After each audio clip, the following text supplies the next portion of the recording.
मेरी शादी मेरे माँ बाप की मर्जी से हुई थी। ये माँ के दूर के रिश्तेदार थे और ये 3 बहन भाई थे। उनकी माँ का बहुत पहले देहांत हो चुका था।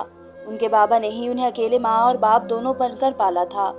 बड़ी बेटी की उन्होंने अपनी जिंदगी में ही शादी कर दी थी और फिर उसकी शादी के कुछ साल के बाद वह भी इस दुनिया से विदा हो गए। अनम मेरी होने वाली ननंद का नाम था। इसकी शादी भी इसी शहर में हुई थी। बहुत ही अच्छी आदत की लड़की थी। मेरा रिश्ता लेने के लिए वही आई थी और शादी के तमाम इंतजाम भी उसने ही देखे थे। और जिस दिन मैं विदा होकर इस घर में आई तो उसने घर की चाबियां मेरे हाथ पर रखी और कहा कि आज से तुम इस घर की मालकिन हो। ये घर तुम्हारा है। बस मेरे दोनों भाइयों का हमेशा ख्याल रखना। ये बात कहते हुए उसकी आंखों में आंसू आ गए। मैंने उसे यकीन दिलाया कि मुझसे उन लोगों को कभी भी शिकायत का मौका नहीं मिलेगा। मेरी अपने पति के साथ शादी वाले दिन ही मुलाकात हुई थी। मैंने बहुत खुशदिली के साथ अपनी नई जिंदगी की शुरुआत की थी और ये बदलाव मुझे बहुत ही अच्छे लग रहे थे। इस दिन रात का वक्त था। मैं अपने पति के साथ मसरूफ थी। कमरे की लाइट जल रही थी। हम बातों में बिजी थे। अचानक मेरी नज़र खिड़की की तरफ पड़ी। मुझे ऐसा लगा जैसे कोई वहां पर खड़ा देख रहा हो। पहले तो मैंने उसे अपना वहम समझा, मगर सही तौर पर मुझे वहां पर किसी का साया नजर आ रहा था। जब मैंने अपने पति से कहा और उसका ध्यान उस तरफ करवाया तो वे चौंक गए। जब वे बिस्तर से उठे तो वह साया वहां से हट गया था, जिसका मुझे यकीन हो गया कि वहां पर कोई था। वह कमरे से बाहर निकलकर देखने लगे, मगर घर पर कोई भी नहीं था। मेरा देवर अपने कमरे में सो रहा था। तब मेरे पति बहुत ही ज्यादा परेशान हो गए और मैं उनको इस कदर परेशान देखकर हैरत से देखने लगी और कहने लगी कि हो सकता है कि ये मेरा वहम हो सकता है, वहां पर कोई भी ना हो।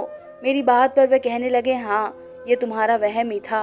अगर कोई होता तो मुझे जरूर नजर आ जाता। और वैसे भी घर में मेरे भाई के अलावा है कौन, और वह भी अपने कमरे में सो रहा है।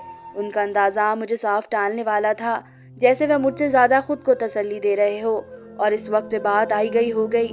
मगर अब अक्सर मुझे ऐसे महसूस होता था जैसे वहां पर खड़ा कोई मुझे देख रहा हो। और जब मैं पति से इस बात का जिक्र करती तो वे परेशान हो जाते। अब मैंने उनसे इस बात का जिक्र करना छोड़ दिया, मगर एक उनकी बात मुझे हैरान कर रही थी। वह मुझे अपने भाई से दूर रहने के लिए कहने लगे थे। पहले तो वह दबी लफ्जों में मुझे उससे दूर रहने को बोलते थे, मगर अब वह अजीब से तौर पर मुझे कहते थे, सिर्फ जरूरत की बात किया करो मेरे भाई के साथ। मैं तुम्हें इसके साथ बिना वजह फ्री होता नहीं देखूं। मुझे औरतों का गैर मर्दों के साथ बातें करना बिल्कुल भी पसंद नहीं। ज्यादा बातें करने की आदत तो मुझे भी नहीं थी, मगर घर के काम और उसके काम तो मुझे करने ही पड़ते थे।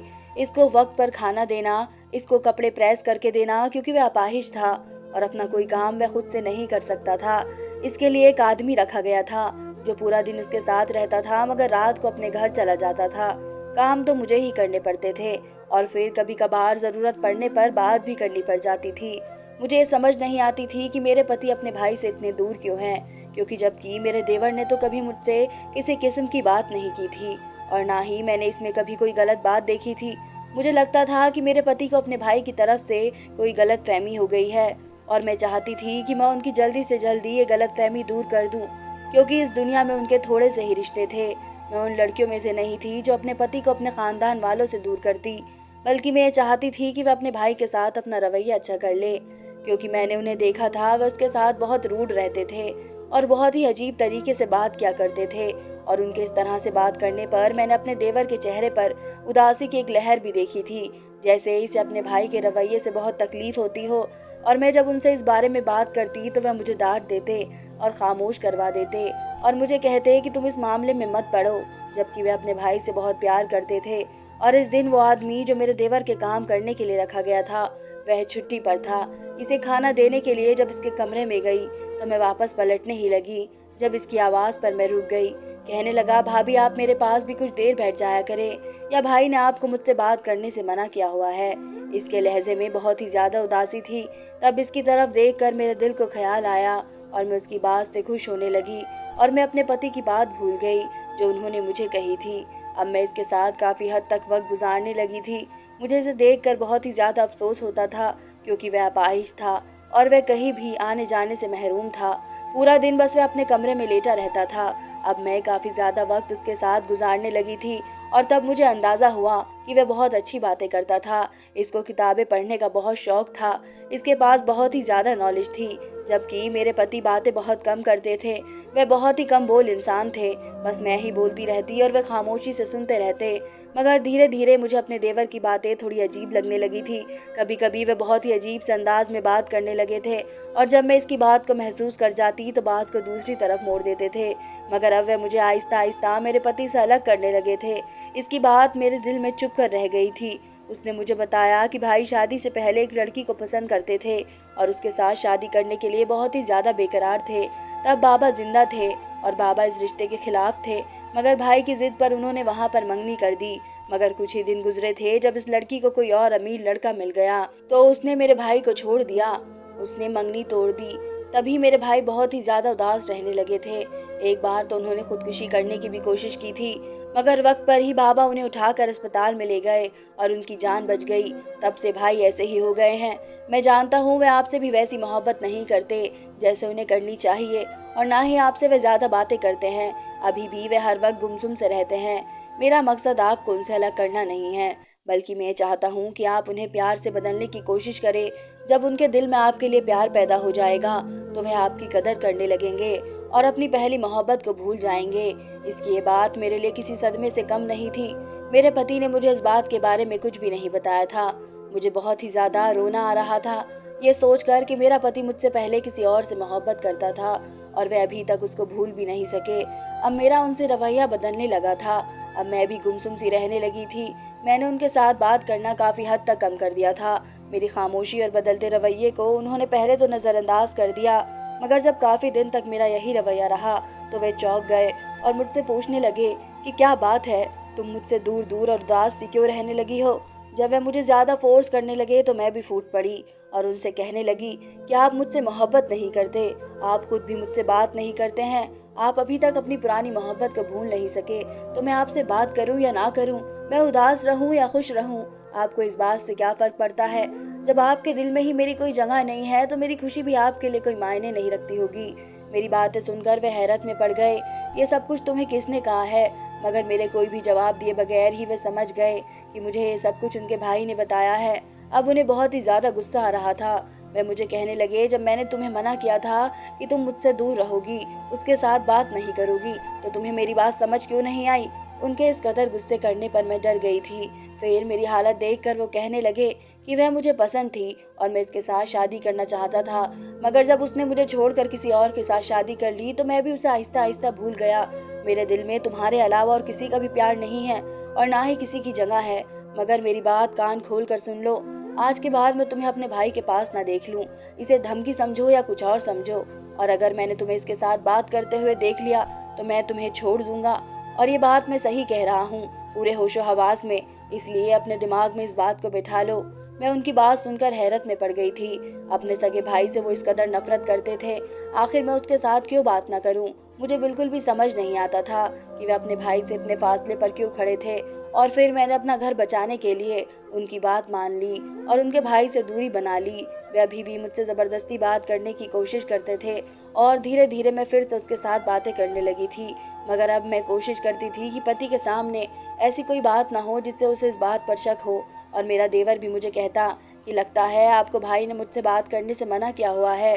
उसकी बात पर मैं खामोश हो जाती। वह मुझे कहने लगा कि आपको पता है भाई ऐसा क्यों कहते हैं, वह आपको मुझसे बात करने से क्यों मना करते हैं। ये सवाल तो मेरे दिमाग में भी कब से चल रहा था। मैं भी इससे ये बात पूछना चाहती थी, मगर सवाल जुबान की नोक पर आते आते रुक जाता था। वो कहने लगा कि भाई का एक ऐसा राज है, एक ऐसी बात है जो उन्होंने सबसे छुपाई है और वे नहीं चाहते कि इस बात के बारे में किसी को पता चले, उनका ये राज किसी पर खुले। मैं इसकी बातों पर झटपटा कर रह गई थी और यह सोचने पर मजबूर हो गई कि ऐसा क्या राज है। जब मैंने उससे ये बात पूछी तो वो कहने लगा कि वह अभी इसके बारे में कुछ भी नहीं बता सकता, वक्त आने पर वह मुझे सब कुछ बता देगा। मगर अब मेरे दिल में शक पैदा हो चुका था। वह कहने लगा कि अगर आपको ये बात जानने की जल्दी है तो आपको खुद ही राज जानना होगा, और अगर मुझसे पूछना चाहती हैं तो मुझे थोड़ा सा वक्त दे, मैं आपको थोड़े से वक्त तक सब कुछ बता दूंगा। मगर मैं ज़्यादा इंतज़ार नहीं कर सकती थी। मेरे दिल में शक की चिंगारी जल उठी थी। अब जब वह घर आए तो मुझे उनकी हर बात ही शक में डाल रही थी। हालांकि वे हर रोज ही फोन पर बिजी रहते थे और दोस्तों के साथ मैसेज पर बात भी करते रहते थे, सोशल मीडिया भी यूज करते थे। मगर इससे पहले मेरे दिल में कभी भी उनके लिए शक पैदा नहीं हुआ था। मगर अब मैं उनकी हर बात को ही शक की निगाह से देख रही थी और मुझे ऐसे लग रहा था जैसे वो मुझसे छुपकर लड़कियों से बातें कर रहे हो। और फिर उनके नंबर पर किसी की कॉल आई तो वे कॉल सुनने के लिए बाहर चले गए। मेरा गुस्से से बुरा हाल हो गया, मेरा दिमाग खौलने लगा था। काफी देर के बाद उनकी वापसी हुई और आते के साथ ही मैंने उनसे पूछा कि किसकी कॉल थी। वे जब भी मोबाइल पर बिजी थे और मुस्कुराते हुए जवाब दिया कि मेरे दोस्त की। मगर मुझे उनका मुस्कुराना बुरी तरह से चिढ़ा रहा था। आप कब से दोस्तों से बात करके इतना खुश होने लगे? और ऐसा कौन सा दोस्त है जिसके साथ बात मेरे सामने नहीं हो सकती थी? मेरा अंदाज इतना तीखा था, इतना रूखा था। वे हैरान होकर मुझे देखने लगे और कहने लगे रमन की कॉल थी। रमन उनके बचपन का दोस्त था और वह दुबई में रहता था और अब अक्सर ऐसा ही होने लगा। उनके काफ़ी सारे दोस्त कानपुर से बाहर रहते थे और वे अक्सर इसे रात को ही कॉल किया करते थे। मगर मुझे लगता था वे किसी लड़की से बात करते हैं, क्योंकि बात करते करते वे कमरे से बाहर चले जाते थे।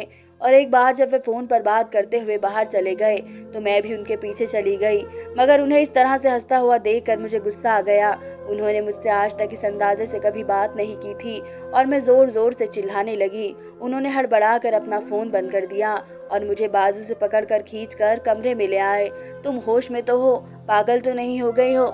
उनके अंदाज में बहुत ही ज्यादा गुस्सा था और इस वक्त गुस्सा तो मुझे भी बहुत ज्यादा आ रहा था।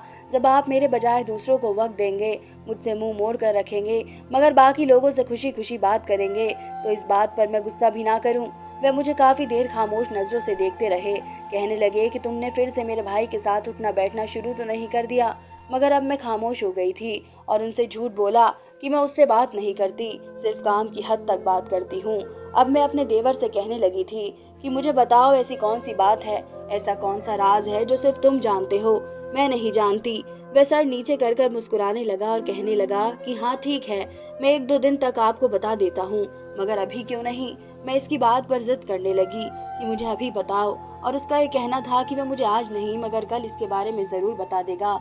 मैं बेसब्री के साथ कल का इंतजार करने लगी थी और अगले दिन जब मैंने अपने देवर से इस बारे में पूछा था तो वो कहने लगा कि आपने ये दवा रात को भाई के दूध के गिलास में मिला कर देनी है।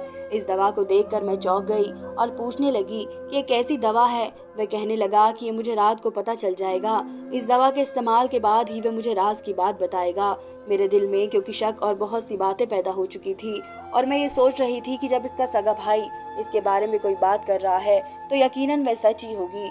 रात होते ही मैंने वह दवा अपने पति के दूध के गिलास में डाल दी और खुद किचन में बर्तन धोने लगी। जब मैं वापस कमरे में गई तो दूध का गिलास खाली था।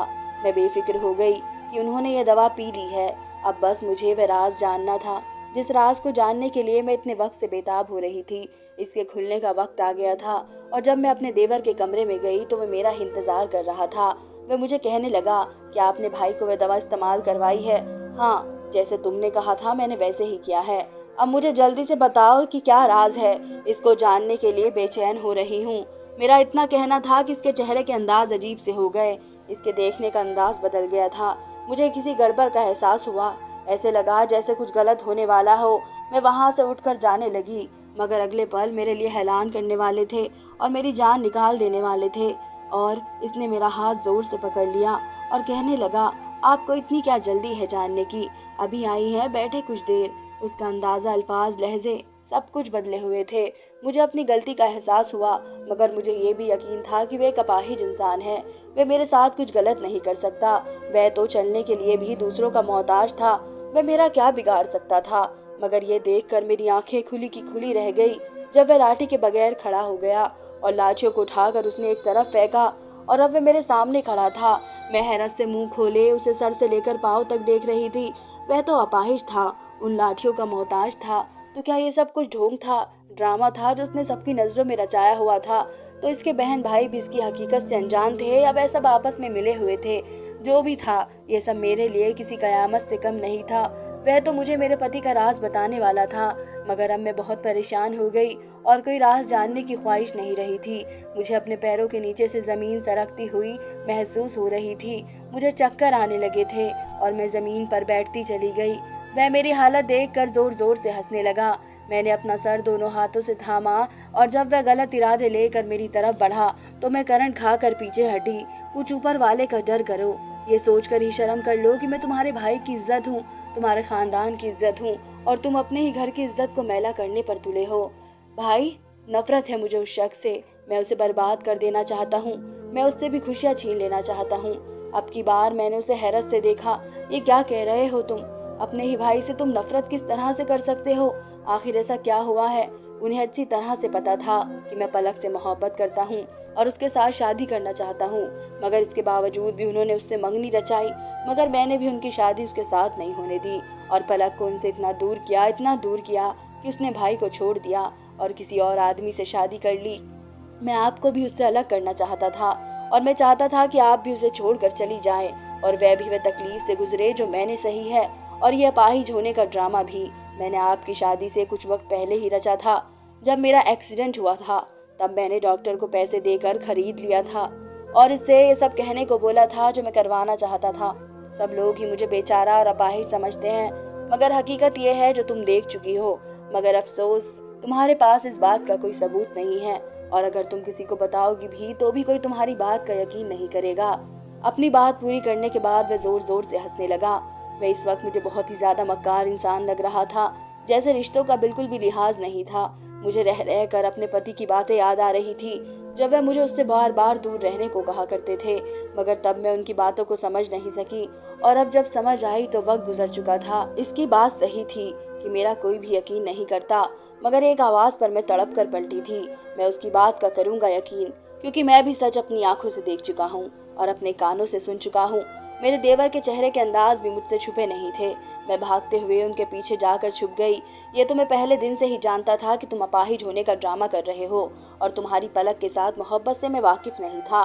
पलक मुझे पसंद करती थी और उसकी पसंद पर ही रिश्ता हुआ था। हाँ, ये मेरे लिए हैरान की बात है कि इसे भी तुमने ही मुझसे अलग किया था। मैं इस बात के बारे में नहीं जानता था, मगर मैं ये ज़रूर जानता था कि तुम्हारी मेरी बीवी पर बुरी नज़र है। तभी मैं इससे तुमसे दूर रहने की कोशिश किया करता था और इसीलिए मैंने तुम्हारे साथ इस आदमी को रखा था जो मुझे तुम्हारी पल पल की खबर देता था। जो भी इसके साथ बात करते थे वह मुझे हर बात बताता था, इसीलिए मैंने इसे रखा था और यही मकसद था। और जब तुमने आज उससे नींद की दवा मंगवाई तो उसने मुझे बता दिया था। मैं समझ गया था कि तुम्हारे इरादे खतरनाक है, मगर तुम इस हद तक गिर जाओगे ये मैं नहीं सोच सकता था। अब मेरा देवर शर्म से सर झुकाए खड़ा था। वह नहीं जानता था कि इसका राज यूं उसके अपनों पर भी खुल जाएगा। और आज जब ये गिलास दवा में मिला रही थी तो मैंने देख लिया था और वह दूध मैंने गिरा दिया था और तुम्हें ये लगा कि मैंने उस दूध को पीकर खत्म किया है। अगर मैं ऐसा करता तो मैं तुम्हारा सच कभी भी नहीं जान सकता था। वह सच जिस पर पहले मुझे शक था और अब यकीन में बदल गया है। कुछ दिन के बाद मेरे पति मुझे लेकर अलग घर में शिफ्ट हो गए थे। अब मैं बहुत बुरी तरह से शर्मिंदा हो रही थी कि मैंने अपने इतने अच्छे और शरीफ पति पर शक किया। अगर उस दिन वे वाकई वह दूध पी लेते तो मैं खुद से भी नज़र मिलाने के काबिल न रहती। और फिर एक दिन मैंने हिम्मत करके उनसे अपने किए की माफ़ी मांगी तो उन्होंने मुझे कहा कि क्या तुमने नहीं पढ़ा कि कभी किसी की बातों में नहीं आना चाहिए, और तुमने मेरे भाई की बातों पर आकर मुझ पर शक किया। अब मैं शर्मिंदगी से सर झुका चुकी थी। मेरा देवर हर दूसरे तीसरे दिन यहाँ पर मेरे पति की मौजूदगी में आता और हमसे माफ़ी मांगता। मैंने उसे माफ़ तो कर दिया था, मगर मैं इसके साथ कोई भी बात नहीं करती थी। और फिर देवर ने भी अब इनके साथ ऑफिस में जाना शुरू कर दिया था। उनके ऑफिस में ही एक लड़की थी जिसको वह पसंद करता था और उसकी मर्जी से उसके साथ शादी कर दी गई। मैं अब 2 बच्चों की माँ बन चुकी हूँ, मगर आज भी जब वो रात मुझे याद आती है तो मैं ऊपर वाले का लाख शुक्र अदा करती हूँ कि मेरी इज्जत सलामत रह गई। धन्यवाद दोस्तों।